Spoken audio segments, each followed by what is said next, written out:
Varicose veins కి సరైన చికిత్స కోసం సంప్రదించండి ఎవిస్ హాస్పిటల్. నమస్తే రమగారు. నమస్తే జయ. రమగారు, మనకి ధనుర్మాసంలోనే సుబ్రహ్మణ్య షష్ఠి ఉంది కదా. షష్ఠి యొక్క విశిష్టత. సుబ్రహ్మణ్య షష్ఠి అంటే సుబ్రహ్మణ్యేశ్వర ఆరాధన చేసుకునే రోజు. ఇది వరకటి కంటే సుబ్బారాయుడు షష్ఠి అంటారు. సుబ్రహ్మణ్య షష్ఠిని సుబ్బారాయుడు షష్ఠి. తమిళియన్స్ ఎక్కువ చేస్తారని కనిపిస్తుంది. స్కంద షష్ఠి అంటారు. మన వైపు సుబ్రహ్మణ్య షష్ఠిగా చెప్తాం. కంద అని రాస్తారు కానీ కంద కాదు, అది స్కంద షష్ఠి. అయితే నాగుల చవితి నాడు ఆచరించలేని వాళ్ళు స్కంద షష్ఠి నాడు చేసుకోవటం ఒక పద్ధతి. స్కంద షష్ఠే చేసుకోవచ్చు మనం. స్కంద ఆరాధన సంతానప్రదం. రెండోది కుమారస్వామి శుద్ధ జ్ఞాన స్వరూపుడు. సుబ్రహ్మణ్యుడు జ్ఞానస్వరూపుడు. మనము మన జీవితానికి ఒక ఆధ్యాత్మిక ప్రగతి కావాలన్నా, క్రమశిక్షణతో కూడిన జీవితం కావాలన్నా కూడా సుబ్రహ్మణ్య ఆరాధన చాలా మంచిదిగా చెప్తారు. ఈ సుబ్రహ్మణ్యం అంటే మనం సర్పం కదా, అవునండి, మనకు తెలుసు అది. అయితే ఈ సర్పం మానవ దేహంలో సర్పం ఉంటుంది. అది ఎక్కడుంది? కుండలిని స్వరూపంలో ఉంటుంది. ప్రతి మానవుడికి మనకి అవయవాలు కనపడతాయి. కనపడనివి చక్రాలు ఉంటాయి మనకి. షట్చక్రాలు ఉండి 6 చక్రాలు ఉండి పైన 7వ చక్రమైన సహస్రార చక్రంలో అమ్మ అంటే మా శక్తి కొలువై ఉంటుందని చెప్తారు. ఈ శక్తిని చూడాలంటే మూలాధార చక్రంలో ఉన్నటువంటి కుండలిని శక్తిని నిద్రలేపి ఆ శక్తి ద్వారా మనం అమ్మని చూడగలుగుతాం. ఈ కుండలిని ఎలా ఉంటుందంటే తన తోకని తనే కరిచి నోటితో కరిచి పెట్టుకుని 3 చుట్టలు చుట్టుకుని ఉన్నటువంటి ఒక సర్పాకార శక్తి మనకి మానవ దేహంలోనే ఈ కుండలిని రూపంలో ఉంటుంది అని చెప్తారు. ఈ కుండలిని శక్తి అది సర్పంలాగా పైకి వస్తుంది కదా, అది సుబ్రహ్మణ్య శక్తిగా చెప్పబడుతుంది.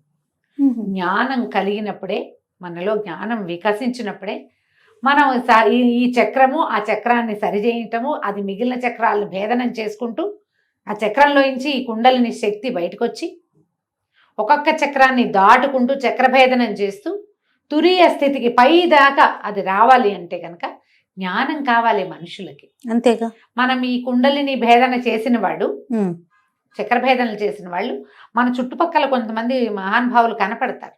సాధారణంగా చక్రభేదన జరిగినప్పుడట షట్చక్రాలను ఒక్కో చక్రాన్ని భేదించి శక్తి పైకి వస్తున్నప్పుడు ఒక్కొక్కళ్ళకి కొన్ని రకాల శక్తులు వస్తాయి. ఆ శక్తులకి లోబడిపోతారు చాలా మంది. శక్తికి లోబడి అది ప్రదర్శనకి పూనుకుంటారు. ఓకే. లేదా చుట్టుపక్కల వాళ్ళు ఎవరైనా సరే దాన్ని ప్రబోధిస్తారు, ఓహో నువ్వు అద్భుతమైన వాడివని. వెంటనే వీళ్ళకి అహంకారం మాయ వాళ్ళని పైకి ఎక్కనివ్వదన్నమాట. అహంకారానికి లోనయ్యి అది అక్కడే ఉండిపోతారు. ఉండిపోయి ఆ శక్తులు ప్రదర్శన అంతే. ఇంకా తర్వాత ఇంకా ఉపాసన పైకి వెళ్ళటము, సహస్రారంలో శక్తిని అసలైన అమృతాన్ని అందుకోవటం చేయలేకపోతారు. చక్రభేదనం జరుగుతుంది చాలా మందికి, చక్రాలు వెళ్తాయి. కానీ ఎక్కడ ప్రతి చోట వచ్చేసరికి ఒక్కొక్క చక్ర భేదన జరగంగానే ఒక్కో రకమైన శక్తి ఆవిష్కారం జరుగుతుంది. ఆ జరిగిన శక్తి ఆవిష్కారానికి లోబడి మాయకి లోబడి ఉన్న వాళ్ళు అక్కడే ఆగిపోతారు. సుబ్రహ్మణ్య ఆరాధన వల్ల మాయని తొలగించుకుని మనం మనుషులు ఆ అమ్మవారిని చూడగలుగుతారు, అమృతత్వాన్ని సాధించగలుగుతారు. మనకు ఎంతో మంది గురువులు చాలామంది కనిపిస్తారు. వీళ్ళందరూ కూడా అంటే చాలామంది జనాల్ని ఆకర్షించగలిగిన వాళ్ళు, ఎక్కువ మంది జనాలు వాళ్ళ చుట్టూ చేరుతారు. వీళ్ళకి వాళ్ళంతటా వాళ్ళకే సహజంగానే చక్రభేదం జరిగిన వాళ్ళు అయి ఉండొచ్చు, లేదా ఉపాసన ద్వారా చక్రాలని భేదించిన వాళ్ళు కూడా అయి ఉండొచ్చు. ఈ ఎప్పుడైతే జనము గుమికూడటము చాలామంది వేరే రకరకాల మార్గాలు వచ్చినాయో, ఏ స్థాయికి వెళ్ళారో ఆ స్థాయిలో ఉండిపోతారు. మనం ఎంతో మందిని గమనిస్తాం, పెద్దవాళ్ళని చూస్తాం, వాళ్ళలో విపరీతమైన జనాకర్షణ ఉంటుంది. వాళ్ళు ఏం చెప్పినా వింటారు జనం.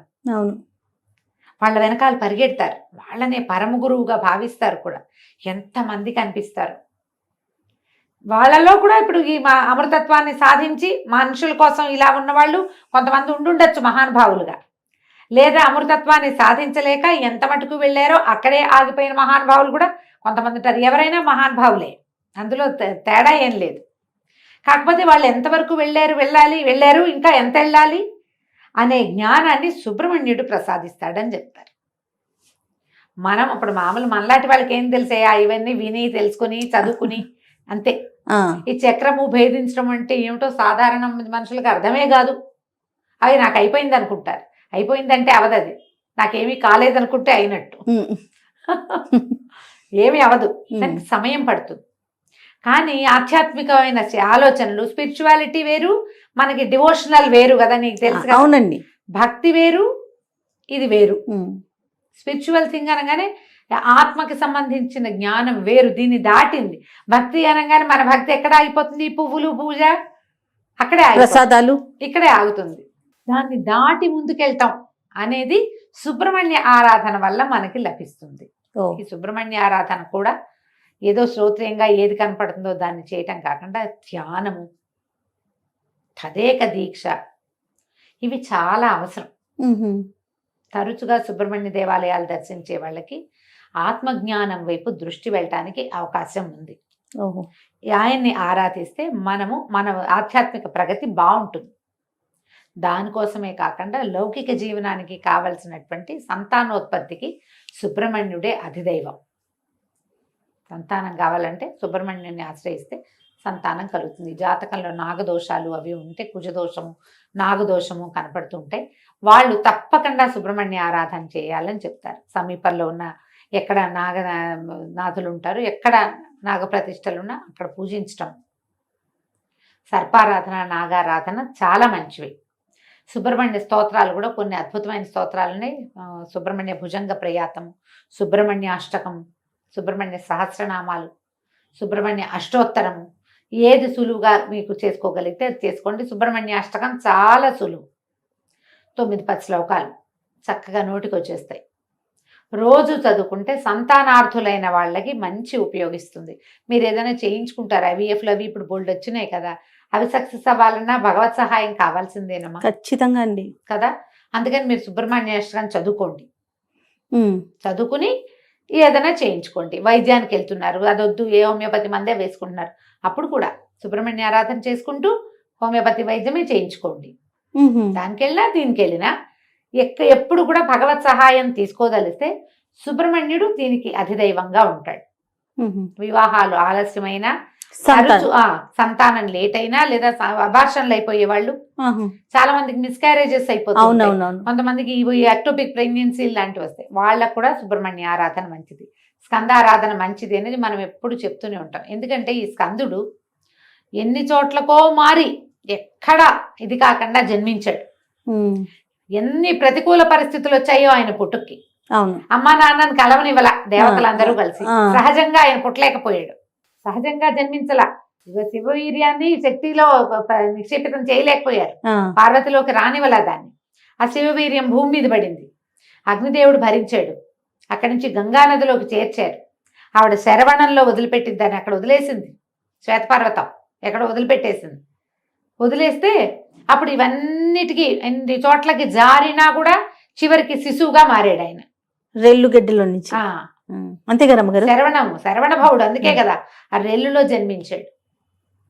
ఇన్ని చోట్లకి మారినా జన్మ మాత్రం కుదిరింది.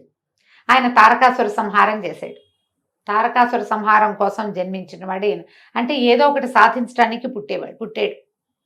ఆ పుట్టడానికి ఇన్ని స్థలాలు మారి కూడా స్కందుడై జారిపడినా కూడా జీవించే ఉన్నాడు ఆయన. ఉమ్, అంత బలమైన వాడు కాబట్టి ఆయనని ఆరాధిస్తే మనకి ఏదైనా ఇబ్బంది సబ్బందులు ఉన్నా కూడా సంతానం కుదురుతుంది. ఓ. అవకాశం ఉన్న వాళ్ళు సుబ్రహ్మణ్య ఆరాధన చేసుకోండి. ఈ సుబ్రహ్మణ్య షష్ఠిని సుసంపన్నం చేసుకోండి. ఒకవేళ చవితినాడు చేస్తే ఇది చేయకూడదని కాదు, చేసినా షష్ఠి పూజ చాలా మంచిది. దీనికి సులువుగా చేసుకునే విధానం ఏంటి, ఇంట్లో మీరు సుబ్రహ్మణ్యుడు వచ్చిన బాలసుబ్రహ్మణ్యం పటాలు దొరుకుతాయి, చక్కగా చిన్న మొహంతో పిల్లవాడు కూర్చున్నట్టుగా కనపడుతుంది, ఓ నెమలి సర్పము కనపడుతుంటాయి, వేలాయుధం కనపడుతుంది, ఫోటోలు కనిపిస్తాయి. బాలమురుగన్ని తెచ్చి ఇంట్లో పెట్టుకోండి అమ్మా. తెల్లటి పువ్వులతో అర్చన చేసుకోండి, 108 నామాలు చదువుకోవచ్చు. తెల్లటి పువ్వుల దండ గుచ్చి వెయ్యండి. తర్వాత చలిమిడి, చిమ్మిరి లాంటివి నివేదన చేయండి. పాలు పోయచ్చు.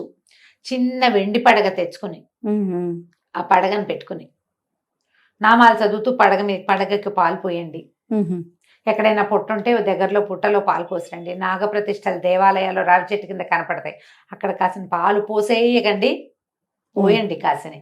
చిన్న అంత వెండి గిన్నెడు, వెండి గ్లాసెడు పాలు చాలు. ఉద్ధరణతో పోస్తే ఒక 11 సార్లు, 11 ఉద్ధరణలు, అంతకంటే అవసరం లేదు. పుట్టలో పోస్తే 3 ఉద్ధరణల పాలే పోయమని చెప్తారు, అంతకంటే అక్కర్లా. ఆవు పాలు పోయండి, అవి శ్రేష్టం. మీకు అవకాశం ఉంటే చిమ్మిడి చలిమిడి చేసుకోండి. పగలు తరిగినవి తినద్దు, రాత్రిపూట అన్నం తినకూడదు, ఉపవాసం చేయాల్సిందే. పగలు భోజనం చేసి రాత్రికి ఉపవాసం చేయొచ్చు. కొన్ని చోట్లయితే మొత్తం 2 పూట్ల చెమిడి చలిమిడి తినే ఉంటారు. మీ ప్రాంతాల వారీగా ఏం చేస్తారో అది చేయండి. మీ ప్రాంతాల్లో ఏ పద్ధతులు లేకపోతే నేను చెప్పిన సులువైన విధానాన్ని పాటించండి. 2 టమాటాలు చిరిపి పప్పులు వేసుకోండి, ఒక టమాటా చారు పెట్టుకోండి, పగలు భోజనం అయిపోతుంది. క్యాలీఫ్లవర్ లాంటివి ఇట్లా తుంపితే కూర అయిపోతుంది. అవునవును. చాకులతో కొయ్యొద్దు అని చెప్తారు. మరి ఎందుకు చెప్తారో తెలీదమ్మా. నేను మా పుట్టింట్లో అత్తారింట్లో కూడా అదే విధానం, నాకున్న విధానాన్ని నేను మీకు చెప్తున్నాను. అంటే మీకు ఏదైనా విధానం ఉంటే అవి పాటించండి.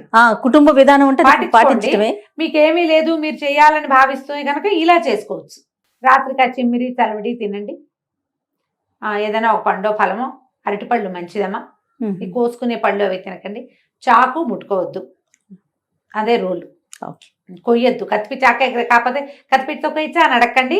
తరిగేవి కోసేవి పనికిరావు. సుబ్రహ్మణ్య భుజంగ ప్రయాతం కొంచెం టఫ్ కానీ అది చాలా బలమైంది, మంచిది అని చెప్తారు. ఎవరైతే ఉపాసనా మార్గంలోకి వెళ్ళాలనుకుంటున్నారో వాళ్ళు సుబ్రహ్మణ్య భుజంగ ప్రయాతాన్ని రోజు చదువుకోవటం వల్ల ఆధ్యాత్మికమైన ప్రగతి కొంత ముందుకెళ్తాం మనం సాధనలో. అవకాశం ఉన్న వాళ్ళు ఈ సుబ్రహ్మణ్య షష్ఠిని సుసంపన్నం చేసుకోండి. తప్పకుండా. నమస్తే. నమస్తే.